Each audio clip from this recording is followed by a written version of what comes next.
Seigneur notre Dieu, c'est ta parole qu'on va ouvrir.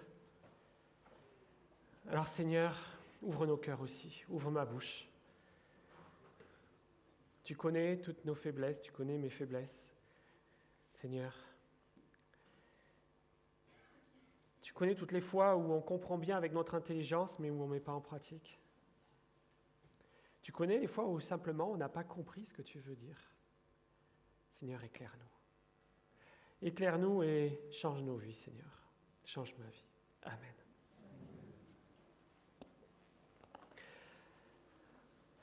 Est-ce que vous aimez les sensations fortes? Certains, en tout cas. Parc Astérix? Non, les grands 8, les montagnes russes. Pour d'autres, peut-être, c'est même saut à l'élastique, parachute. Derrière tout ça, il y a le côté aussi surprise, le côté émotion, le côté risque.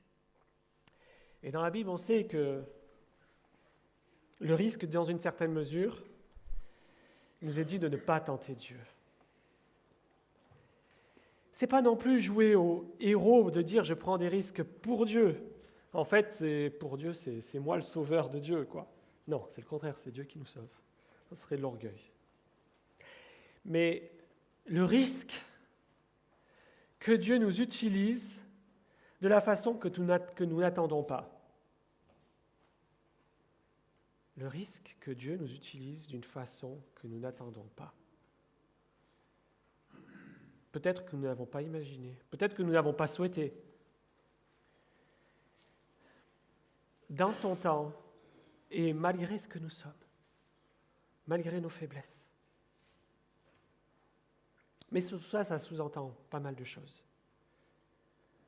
Déjà, de se rendre disponible pour Dieu. Ne pas vouloir tout maîtriser, c'est lui le maître. Ce matin, tout à l'heure, Laurent a dit en telle année, j'ai donné ma vie au Seigneur. Mais c'est notre petit patois de Canaan, comme on dit. Qu'est-ce que ça veut dire? Donneriez-vous à quelqu'un votre voiture comme ça, toute neuve, vous venez juste de l'acheter. Tiens, voilà les clés, la carte grise, elle est à toi. Votre maison, tiens, voilà les clés, voilà le titre de propriété, c'est à toi. Mais là, on parle de plus que ça. On parle de donner sa vie. Et je pense que souvent, on en parle de manière légère. Qu'est-ce que ça veut dire donner sa vie? Qu'est-ce que ça veut dire? Qu'est-ce que ça engage? Toujours ce matin, Laurent et Henriette ont parlé que quand ils ont voulu venir ici, ils ont tout bien calculé, avec le GPS, avec tout. Et puis la matinée ne s'est pas passée du tout comme ils avaient prévu, mais le Seigneur leur a fait des surprises. Et il nous fait des surprises. Et la vie de foi, c'est ça, ce sont des surprises, des risques aussi. Mais ça inclut des mois de prière, et on l'a vu la semaine dernière, dans notre série qu'on commence sur Néhémie. Ça inclut pour Néhémie des jeûnes, des pleurs. Et aujourd'hui, on va voir des sensations fortes, des émotions, les montagnes russes. Mais aussi, on va voir, la conclusion, c'est que la bonne main de Dieu était sur moi ou était sur nous. Dieu qui conduit tout. Avez-vous envie de voir Dieu agir dans votre vie? Merci. Il y en a d'autres? Parce que sinon, qu'est-ce que ça veut dire de dire « j'ai donné ma vie à Christ ». J'ai donné ma vie à Christ. Déjà, passez le volant à quelqu'un d'autre de votre voiture et vous vous mettez à la place de droite, la place du mort qu'on appelle. Déjà c'est ma voiture, tu ne l'abîmes pas. Hein, et puis, oui, je suis à la place du mort, comme on dit.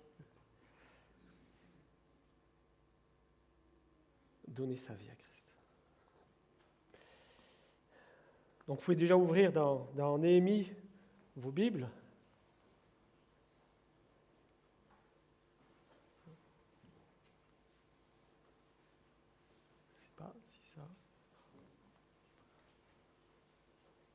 Je sais pas, j'ai l'impression que ça ne s'allume pas. Ah, ça y est, très bien, je le vois ici. On va voir le plan, justement. On va commencer par voir, dans ce chapitre 2, juste les versets 1 à 8, d'abord, le premier point, c'est le risque que je prends de m'engager avec Dieu, de m'offrir à lui, de me dire, oui, je suis prêt. C'est toi qui diriges. Donc ça ne sera peut-être pas comme moi je veux. Et nous, quand on prie souvent le Seigneur, fais ceci, cela, parce qu'on voudrait que tu agisses comme moi j'ai envie. Mais dans la prière, Jésus nous dit, non, il faut que tu pries pour dire que tu comprennes ce que moi j'ai envie pour toi, pour l'Église, et que toi tu dises, ah ben oui, c'est ce qu'il y a de mieux, et j'ai envie de faire ça. Et nous, on a envie de changer Dieu, de faire à sa place, de lui dire, on va t'expliquer Dieu. Le deuxième point, c'est quand le risque, alors là, on ne s'est pas engagé, mais là, il arrive. Il est vraiment bien réel. Troisième point, c'est quand le risque, on voit Dieu, on commence à voir Dieu qui agit, mais Dieu, il a déjà agi quand il y avait vraiment le risque. On commence à le voir, il se transforme en opportunité, le risque. Le risque devient, oui, quelque chose de... Il est en train de se transformer. Et la fin, c'est quand le risque est vraiment transformé en bénédiction. Et on va voir que Néhémie a vu ça. Néhémie a vécu cela. Alors, dans Néhémie chapitre 2, on va lire.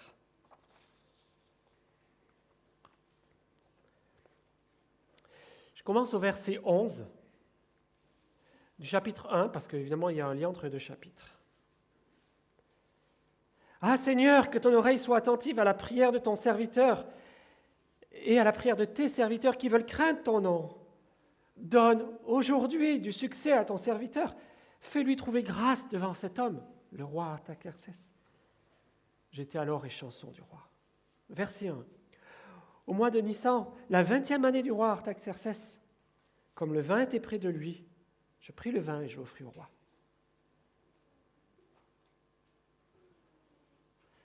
Le risque devient réel. Jamais je n'avais paru triste en sa présence. Le roi me dit, « Pourquoi tu mauvais visage? Tu n'es pas malade. Ce ne peut être qu'un chagrin de cœur. » Je fus saisi d'une grande crainte. Et je répondis au roi, « Que le roi vive éternellement!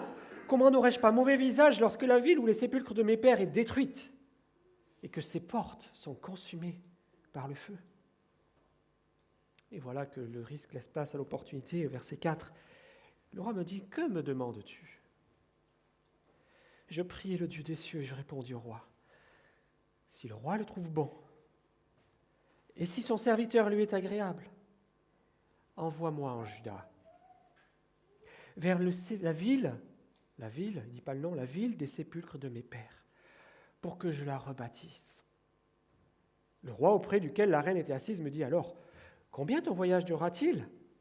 Et quand seras-tu de retour ?» Et il plut au roi de me laisser partir. Et je lui fixai un temps.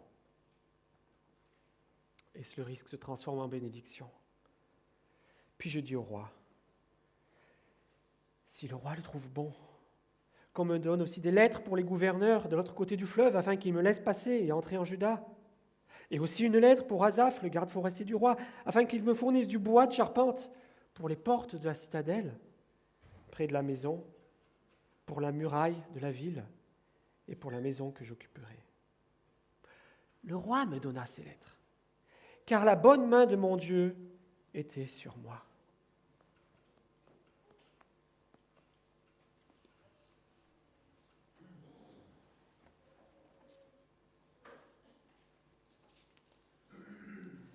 4 mois de prière et de jeûne et de pleurs pour finalement s'aligner sur la pensée de Dieu, avoir la vision de la volonté de Dieu et la conviction, une conviction telle au point de se mettre à disposition de Dieu s'il décidait de se servir de lui, de moi, de toi, pour accomplir ses prières. Si je devais être un instrument dans la main de Dieu pour être la réponse à ses prières, ce que nous avons vu la dernière fois.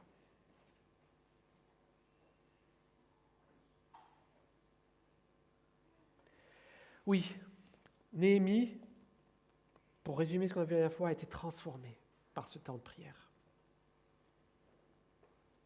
Déjà, avant qu'on lui annonce les mauvaises nouvelles, le texte ne le dit pas au chapitre 1, mais Néhémie avait certainement ce désir, il était en exil, et s'il pose les questions justement à Anani, c'est qu'est-ce qui se passe en Jérusalem? Comment vont les réchapper? Comment est la ville? Et en Esdras 4, ce même Artaxerxès, et ça a du sens pour ce qu'on voit aujourd'hui, avait lui-même demandé d'arrêter les travaux de reconstruction de la muraille et de la ville. Lui-même, ce même roi. Ce n'est pas le roi d'avant, c'était le même.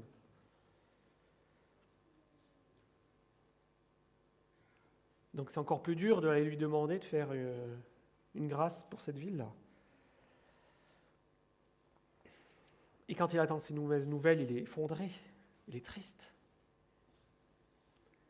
Mais il a besoin d'être prêt, il a besoin d'être formé, transformé, préparé, convaincu, à la fois dans sa tête, mais aussi dans ses cœurs, et je dirais souvent aussi, on n'en parle pas, mais dans nos tripes.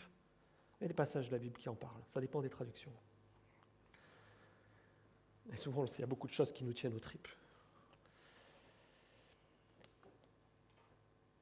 Oui, c'est la prière, c'est nous qui nous alignons sur la pensée de Dieu pour avoir la bonne motivation, c'est pour imprimer notre ministère, pour imprimer notre vie. Imprégné sur la volonté de Dieu qui est révélée dans sa parole, encore faut-il la connaître pour pouvoir se l'approprier, la faire nôtre.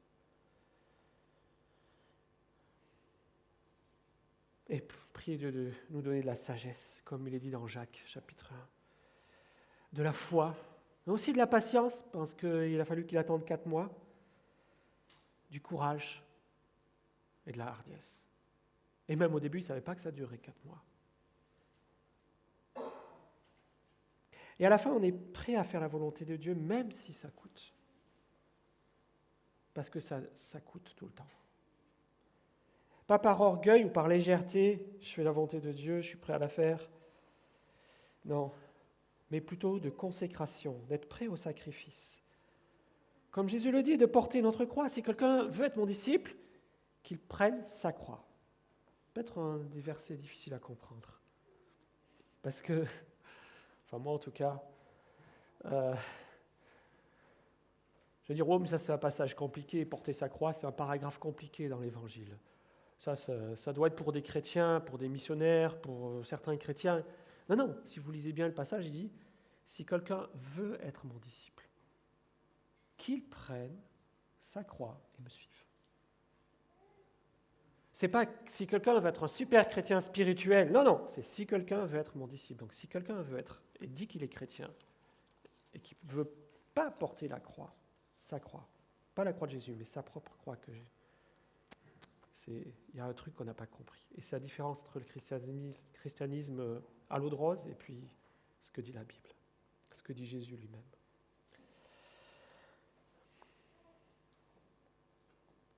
En fait, derrière cette tristesse de Néhémie, il y a son amour pour son peuple, le peuple d'Israël, mais encore plus pour Dieu. Parce que cette ville de Jérusalem, elle représente cela. Elle représente là où Dieu avait dit, ce sera le lieu où je ferai habiter mon nom. Le lieu où je ferai habiter mon nom. Et c'est la désolation. Parce qu'ils n'ont pas suivi ce que Dieu disait. Lévitique 26 s'est appliqué, Deutéronome 28 s'est appliqué, Deutéronome 30 s'est appliqué. Lisez-les, c'est des chapitres très intéressants, très solennels. Et si tu ne fais pas ci, voilà ce qui t'arrivera. Et si tu continues à t'entêter, voilà ce qui t'arrivera. Et si tu continues encore à t'entêter et à ne pas vouloir revenir à moi, voilà ce qui t'arrivera. Dieu a expliqué plein de choses et c'est très sérieux. Et la dernière étape, alors je te chasserai du pays où je t'ai amené. Mais après, un point positif. Dans ce pays-là où tu souffriras, si tu te repens, alors je te ramènerai. Il y a ces deux pendants. Relisez Lévitique 26 et Deutéronome 28 et 30. Comment Dieu prend soin de son peuple. Comment il prend soin de nous. Néhémie n'est pas préoccupé de ses affaires personnelles. Il a son job. à la cour du roi. Vous avez vu peut-être ces jours-ci les cérémonies pour le changement, le décès de la reine et le nouveau roi en Angleterre, comme ils sont tous bien habillés avec leur tenue là, du Moyen-Âge, on dirait, ou je ne sais plus, de 1700 peut-être, ou 1200, je ne sais plus de quand ça date, leur costume. Mais à la cour du roi Artaxerxès, je ne pense pas que ça devait être moins fastueux. Et je pense que Néhémie devait avoir un bel uniforme d'apparat. C'est pas n'importe qui, il sert le roi. Il ne vient pas en clochard. Mais lui, il était triste. Il avait un bon job, mais il était triste. Pas triste parce que ça ne va pas dans sa vie pour sa vie perso, mais pour les intérêts de Dieu. Et qu'est-ce qui nous motive le plus dans notre cœur? Est-ce que c'est notre vie personnelle ou c'est les intérêts de Dieu? Est-ce que je suis plus préoccupé par mes affaires que celles du Seigneur? Est-ce que j'aime mes frères et sœurs parce qu'ils ont été sauvés par Jésus-Christ, tout comme moi, qui sont des frères et sœurs, une famille, comme on a dit ce matin, qu'on prenait le repas du Seigneur parce qu'on est une famille? Est-ce que j'aime l'Église aussi parce que Jésus aussi l'a aimée? Et il dit dans Éphésiens 5 qu'il a donné sa vie pour elle. Nous, on le voit souvent de manière égoïste, personnelle. Il a donné sa vie pour moi, mais Jésus a donné sa vie pour l'Église. C'est aussi, les deux versets existent. Il la chérit, il la prépare pour les noces dont il parle dans Apocalypse. Est-ce que ça nous fait mal au cœur à pleurer, ou est-ce qu'on est insensible quand on voit, par exemple, qu'il y a tant de chrétiens dans nos jours qui suivent, par exemple, l'évangile de prospérité? Tu veux devenir millionnaire? Dieu donne au centuple. Alors tu donnes 1 million divisé par 100, ça fait 10 000. Et tu recevras 1 million, tu seras millionnaire. Qu'est-ce qu'il y a dans le cœur? La recherche de l'argent, mais complètement à côté de nos pompes.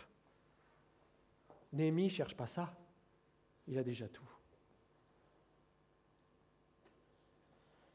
Est-ce qu'on est triste quand, oui, tant de sectes, tant de chrétiens qui, comme Jésus dit, des brebis qui n'ont pas de berger. Quand il voyait son peuple Israël, il pleurait. Il pleurait. Tant de fois j'ai voulu rassembler, comme une poule, elle rassemble ses poussins sous ses ailes, mais vous ne l'avez pas voulu.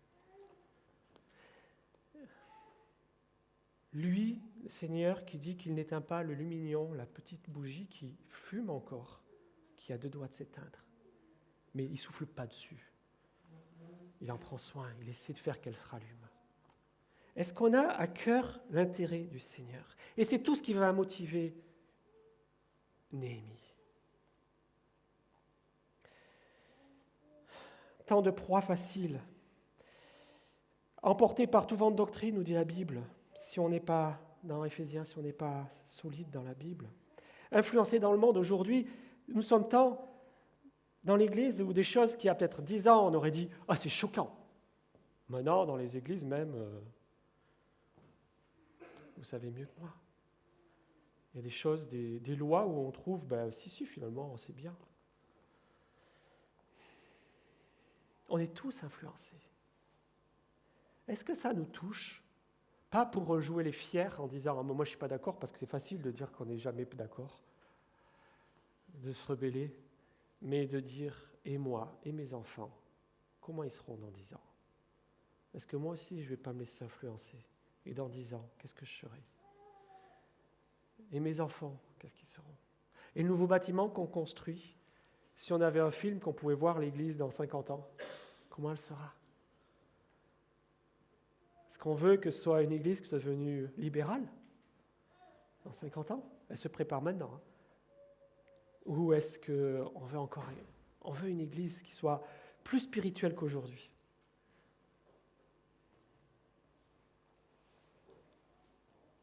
Est-ce qu'on a transformé l'Évangile en moralisme?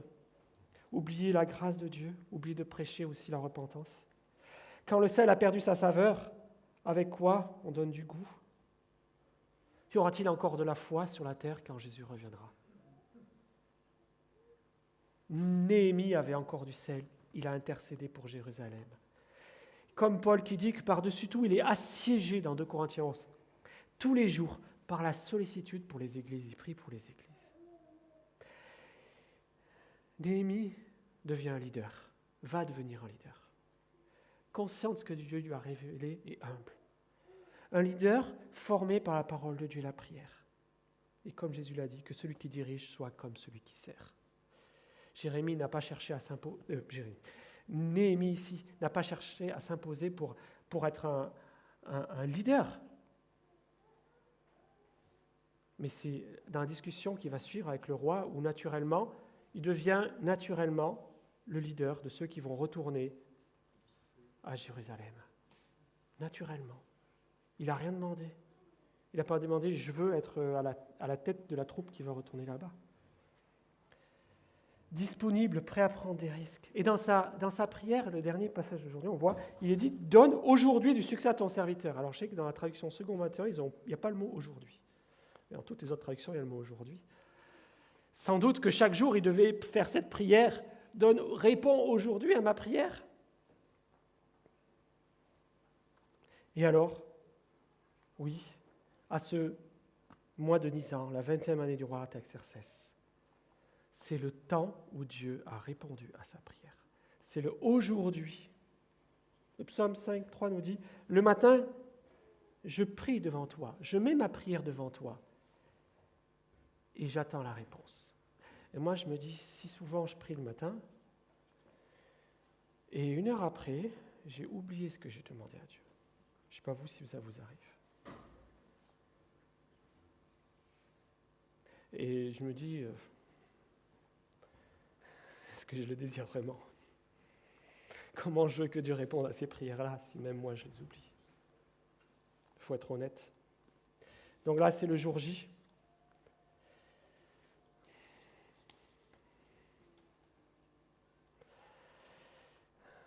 Et là, le risque. Jusqu'à présent, c'était un risque. Il avait pris le risque, Néhémie, mais là, le risque devient réel. La situation est inconfortable. Il se trouve devant le roi, il est triste, et Dieu va agir malgré lui, malgré nous, ou avec nous, avec ce que nous sommes. Jamais j'avais paru triste en sa présence. Et le roi, il voit tout de suite, tu es triste. À l'époque, c'est un risque de condamnation à mort, d'être triste devant le roi, parce que c'est une offense au roi. Dans sa présence, on ne peut être que joyeux, bien sûr. Donc, si tu es triste, moi je veux être entouré que de gens qui rayonnent de joie. Je n'ai pas envie d'avoir un visage triste. Mais Dieu utilise malgré ça Néhémie. Néhémie qui aurait pu s'en vouloir. Mais pourquoi j'ai été triste ? Non. Dieu se sert de l'apparence de son visage qu'il ne pouvait cacher parce qu'il était intègre, il était vrai. Et c'est différent de l'hypocrisie que Jésus condamne dans Matthieu 6, quand il dit, quand vous jeûnez, lavez-vous bien le visage, tout ça, ne paraissez pas triste, morne, tu sais, je jeûne 2 fois par semaine, cette semaine j'ai jeûné 3 jours, je suis fatigué, je suis tristouné. Non, c'est pas ça. C'est que là, il était touché par cette ville de Jérusalem, par les intérêts de Dieu. Et Dieu l'utilise. Soyons vrais, par exemple, à la fin du culte, quand on se voit, on dit comment ça va, hop, on rentre chez nous.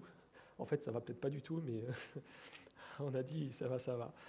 Ou dans le boulot, quand on cherche un boulot, on passe un entretien et on a tout préparé, l'entretien d'embauche, tout ça.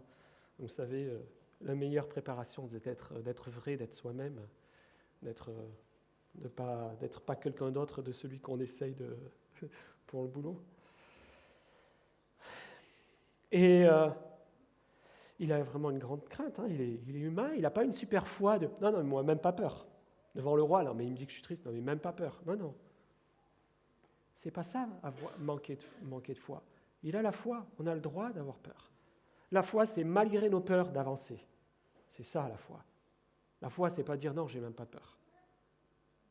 C'est 2 choses différentes. Celui qui dit « j'ai même pas peur », soit c'est un fou, soit c'est un inconscient. Mais c'est pas quelqu'un qui a la foi. La foi, on peut avoir le ventre noué, mais on avance. C'est ça la foi. Que le roi vive éternellement. Comment n'aurais-je pas un mauvais visage, alors que la ville où les sépulcres de mes pères, lorsque la ville où les sépulcres de mes pères est détruite et que ses portes sont consumées par le feu. Néhémie assure le roi de sa loyauté, mais aussi Dieu lui donne de la sagesse. Il ne se justifie pas directement en disant « Non, mais je suis triste pour ci ou ça ». Mais il fait sous une forme de question au roi. Il prend le roi en lui disant « Tu peux juger ». Comment n'aurais-je pas? C'est une question. Juge toi-même. Basé aussi sur la culture perse, qui prenait soin des tombes. C'était dans leur culture. Il ne prononce pas non plus le mot Jérusalem, il dit la ville de. Et dans le passage suivant, il dira aussi ça, la ville de. Il ne dit pas le mot Jérusalem. Il sait que ce mot-là peut peut-être écorcher les oreilles du roi, donc un peu de sagesse, un peu de tact. C'est ça aussi la sagesse que Dieu nous donne.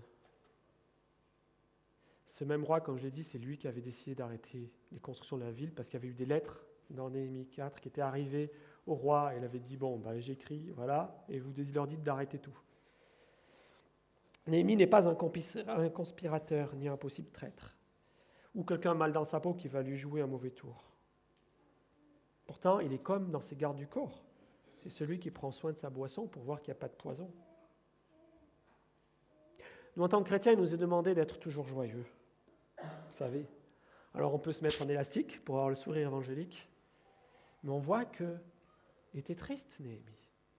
Mais triste d'une tristesse selon Dieu. Le Nouveau Testament nous parle aussi de la tristesse qui mène à la repentance, qui mène au salut.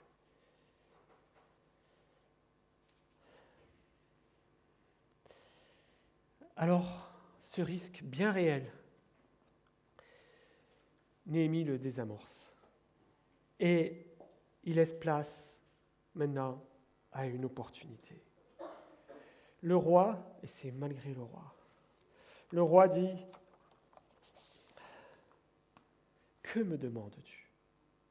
Que me demandes-tu » Quelle intelligence de ce roi. Il comprend que derrière cette explication, il a fait une demande implicite. Néhémie avait réfléchi, Néhémie a su saisir la balle au bon, et il doit la saisir là. Ce moment est crucial. Après 4 mois de prière, voilà que tout s'enchaîne de plus en plus vite. Et pas beaucoup de temps de réflexion. Il faut être prêt. Ce qu'on retient, c'est qu'il faut être prêt. Et que Néhémie était prêt. Parce qu'il y avait eu ces fameux 4 mois avant qu'il était prêt. Cette prière courte ressemble au soupir dont on nous est parlé dans Romains 8, que le Saint-Esprit interprète nos soupirs. Une manière de dire à Dieu, je m'en remets à toi, au secours, donne-moi de la hardiesse, de la sagesse, de la clarté, conduis-moi, que cette occasion peut-être unique ne soit pas perdue.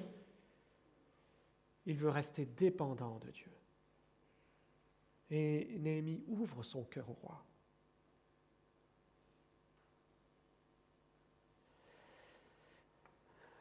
Toujours pareil, si le roi le trouve bon, si ton serviteur lui est agréable, vous savez, aux enfants, on leur apprend qu'ils ont petit les mots magiques, merci et s'il vous plaît. Après, quand on est plus grand, on utilise le s'il vous plaît, toute vitesse, SVP, bon, c'est même plus ce que ça veut dire. Si on le dit lentement, s'il vous plaît. S'il vous plaît pas, vous pouvez me dire non. Bon, on n'y pense jamais à ça, on le dit à toute vitesse. Mais là, dans la formule, si le roi le trouve bon, au roi, on ne les tape pas sur le ventre. Et si ton serviteur lui est agréable, envoie-moi. Envoie-moi. Là, il se propose. Ce n'est pas de l'orgueil, c'est juste que, voilà, il se rend disponible. Beaucoup de sagesse.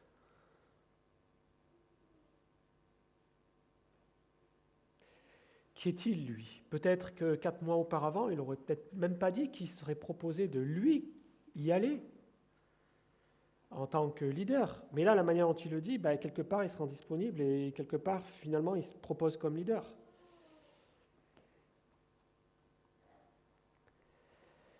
Et la suite du passage nous apprend que le roi était là avec la reine. Et le roi, finalement, lui accorde. Combien durera ce voyage? Il rentre dans le détail, le roi. Il est à 2 doigts de lui dire oui, en fait. Vas-y, dis-moi en plus de ce que tu veux. Est-ce que la présence de la reine rend le roi plus magnanime? moins impulsif? Est-ce que le fait qu'il arrête, c'est-à-dire un repas plus intime, avec moins de monde? En tout cas, tout est dirigé par le Seigneur. Tout est dirigé. Proverbe 21 nous dit que Dieu utilise le roi comme un courant d'eau dans sa main qu'il dirige d'un côté ou de l'autre.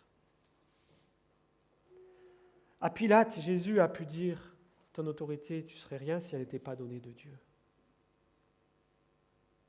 Dans Jérémie 25, Dieu utilise l'expression « mon serviteur » pour parler même du roi Nabuchodonosor. Mon serviteur. Et il lui demande, il lui fixe un temps. Néhémie, on sait par la suite, si on continue à lire le livre de Néhémie, que Néhémie va être absent 12 ans. Alors peut-être que là, ce n'était pas 12 ans, peut-être qu'il a fait des voyages entre-temps, mais à l'époque, faire le voyage, ça prenait un certain temps. Et si on regarde la carte, on voit le trajet de Suse. Hop. Suse ici en fait c'est en Iran, Suse. Babylone est ici, donc Babylone, la Syrie. Hop. Et puis les Mèdes et les Perses qui ont renversé, c'est l'Iran. Et tout ce voyage de remonter la zone, la Mésopotamie, et redescendre, parce que là c'est du désert, et redescendre jusqu'à Jérusalem. Donc ils font pas ça en 2 heures de vol d'avion.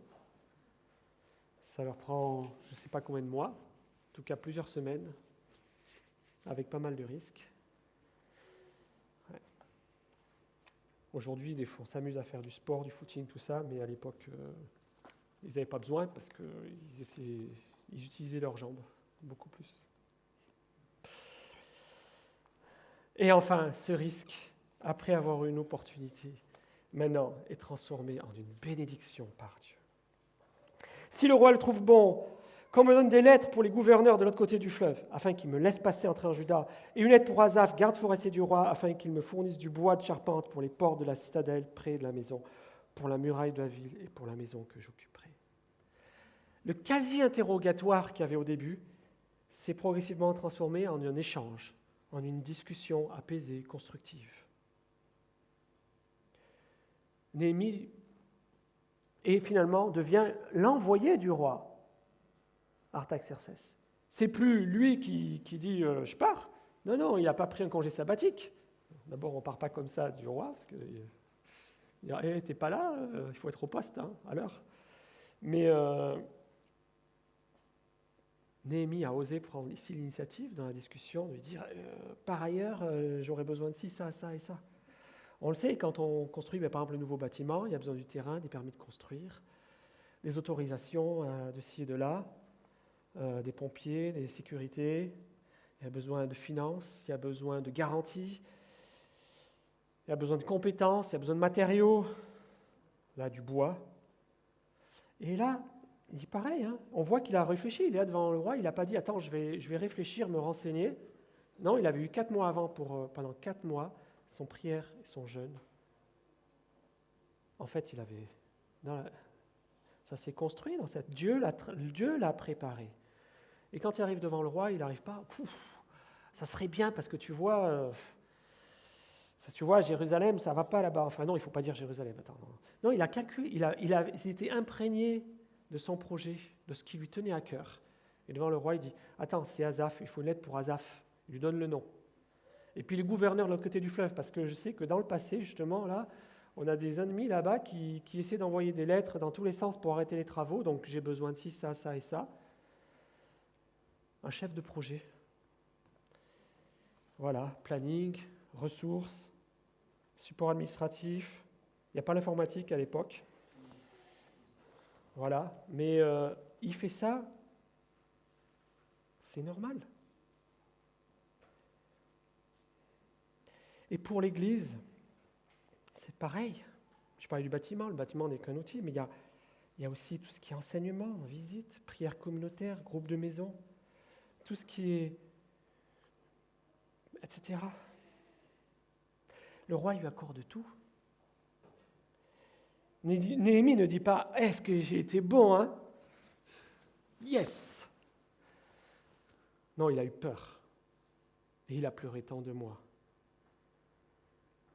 Il est simplement rentré dans la volonté de Dieu.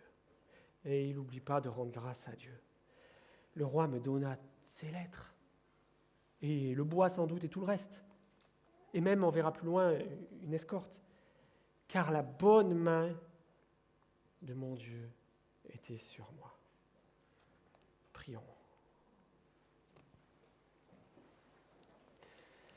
Seigneur, oui, donne-nous un cœur comme celui de Néhémie, d'aimer, Seigneur, tes intérêts, ta parole, de la connaître tes promesses, connaître ce que tu aimes, ce que tu n'aimes pas, comment tu veux nous diriger.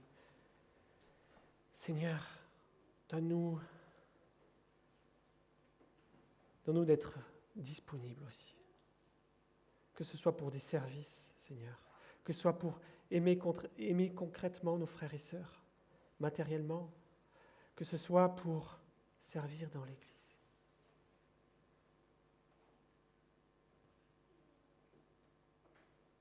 Pour aider, Seigneur. Augmente-nous notre vie de prière aussi, Seigneur. Aide-nous, parle-nous, utilise-nous. Seigneur, apprends-nous, oui, à être prêts à prendre des risques pour toi, Seigneur. Et merci, Seigneur, qu'on puisse te bénir et te louer en voyant ta bonne main.